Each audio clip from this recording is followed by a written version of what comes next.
Chers collègues, chers amis, voilà 2 mois que nous avons basculé dans une nouvelle réalité. 2 longs mois de confinement qui ont changé le déroulement de nos vies. Le déconfinement a maintenant commencé. Et pourtant, nous n'allons pas revenir vers une situation normale ou normalisée avant de très longs mois. Nous avons toutes et tous été concernés par l'arrivée du Covid-19, collectivement et individuellement aussi. J'ai ici une pensée particulière pour tous nos collègues que le virus a frappés parfois très lourdement, jusqu'à y laisser leur vie. Rarement la maladie n'aura à ce point impacté ceux qui la combattent. Avant d'aller plus loin, j'ai un seul mot à vous dire et il en vaut 6000. Merci. Nous sommes plus de 6000. Il m'est impossible de citer ici tous les métiers, tous les services de Saint-Luc. Car il n'y a pas une seule exception. Chacune et chacun d'entre nous avons vu nos priorités professionnelles chamboulées, à un degré ou à un autre, du jour au lendemain. Je vais résumer comme ceci. Merci à vous toutes et tous qui êtes en première ligne auprès de nos patients. Cette crise a exigé de vous de revoir en urgence et de fond en comble vos façons de travailler dans un environnement chargé de contraintes de sécurité et donc forcément de stress. Merci à vous qui assurez tout le support nécessaire aux soins. Votre action dans l'ombre illustre plus que jamais combien un hôpital ne peut pas fonctionner sans cette dizaine d'activités de support.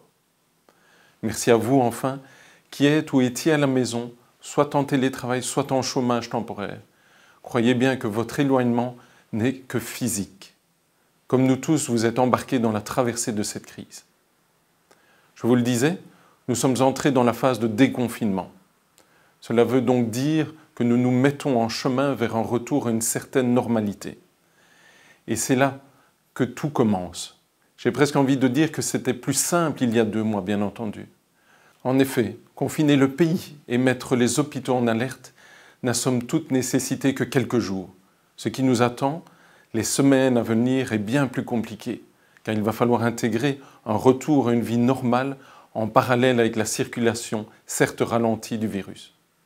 Tout, absolument tout ce que nous allons organiser va devoir se faire en recherchant en permanence l'atteinte d'un équilibre précaire pour éviter que tout ne rebascule vers un redémarrage de l'épidémie. Nous entrons une fois de plus dans une période inédite. Nous sommes face à un immense challenge. Celui-ci va requérir de nous tous créativité, sens de l'innovation, organisation et surtout sang-froid. Au terme de 2 mois de travail intense, personne ne peut malheureusement encore se reposer, car on a besoin de l'énergie de tout le monde. Mais je veux que chacun sache bien une chose. Toute notre action, tout ce que nous décidons est et sera déterminé par une seule priorité, votre sécurité. À aucun moment, la sécurité du personnel n'a été ou ne sera considérée comme secondaire par rapport à l'activité. En effet, Renaud, les membres du département infirmier étant en première ligne, ils sont, tout comme les médecins, et en toute logique, particulièrement sensibles aux questions de sécurité. Mais je veux vous le répéter à chacune et chacun d'entre vous. Nous appliquons les mesures de sécurité les plus strictes en conformité aux recommandations en vigueur en Belgique, y compris pour le niveau de matériel de protection. Lorsque nous le pouvons, nous allons même au-delà pour répondre à l'anxiété bien compréhensible des équipes. Nous ne transigeons jamais sur les questions de sécurité. Et parmi les mesures prises, par exemple, il y a la mise en œuvre d'une politique de dépistage très poussée du personnel et des patients qui vise à limiter au maximum la circulation du virus à l'hôpital. Ajoutez à cela, le port généralisé du masque à l'hôpital a fait en sorte que le nombre de cas positifs détectés parmi le personnel a drastiquement chuté depuis la mi-avril.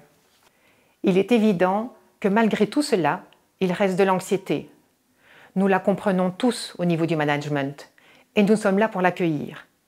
Posez-nous vos questions. Ne laissez pas circuler les incertitudes ou des doutes. Votre vécu, vos ressentis sont légitimes. Nous sommes là pour tenter d'y répondre, rechercher des solutions à vos côtés, trouver des réponses très concrètes à des problèmes très précis. Cela fait 2 mois que cela dure et nous ne sommes pas sortis de la crise, même si toutes et tous, nous avons envie de tourner la page du Covid et reléguer au passé ces semaines que nous venons de vivre.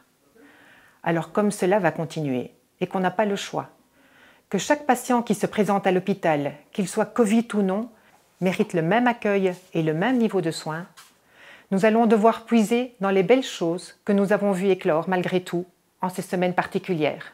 Tirons notre force de cette extraordinaire collaboration que vous avez mise en œuvre. L'esprit d'entraide, de solidarité, de soutien par-delà les équipes traditionnelles a été omniprésent. C'est notre et c'est votre meilleur atout.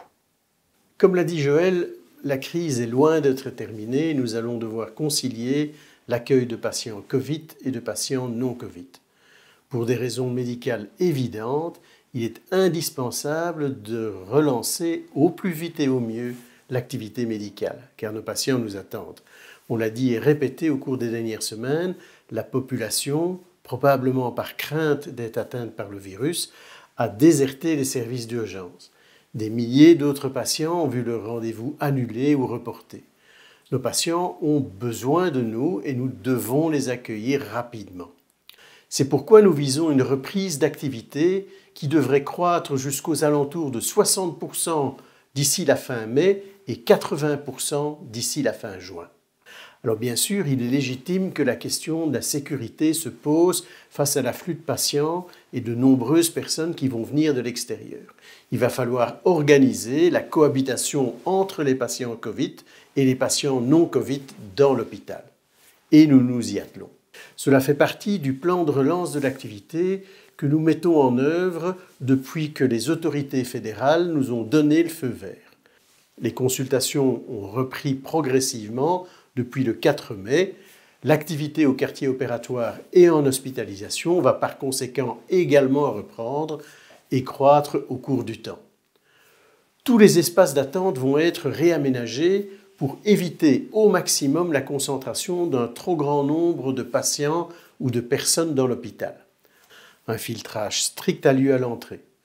Alors tout ça est nouveau pour tout le monde, pour nous aussi. Il n'y a pas de solution idéale et le dispositif mis en place connaîtra sans doute de nombreuses évolutions. Tout est une question d'équilibre, comme l'a dit Renaud dans son introduction. Je tiens à le rappeler également. La mise à disposition de matériel de protection conforme aux standards nationaux et internationaux, tout comme la mise en œuvre d'une politique de dépistage élargie, devrait vous rassurer. Bientôt, nous franchirons un pas supplémentaire.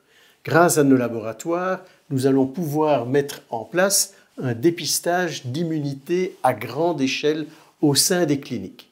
Ceci devrait contribuer à rassurer encore davantage chacune et chacun d'entre nous. On le sait, plusieurs dizaines de collègues ont été atteints du Covid-19, souvent de manière asymptomatique, mais parfois de manière symptomatique. La mise en œuvre de ce dépistage devrait permettre de connaître le niveau global d'immunité du personnel de Saint-Luc. Ce sera un outil précieux, à la fois collectif et individuel. Plus nous serons sereins, plus il nous sera aisé de retourner à une certaine normalité. Les semaines qui viennent vont nécessiter qu'on s'y mette tous, et de façon parfois innovante ou créative. Je sais que la communauté médicale et en fait tout notre personnel sera mobilisé pour faire face à ce nouveau défi. Je vous remercie toutes et tous. Voilà, chers collègues. Pour nous aussi, membres d'Indirection, tout ceci est nouveau. Mais retenez bien une chose, plus que jamais, nous sommes mobilisés pour vous permettre d'accomplir vos métiers et pour nous permettre tous ensemble de sortir de cette crise. Merci à toutes et à tous.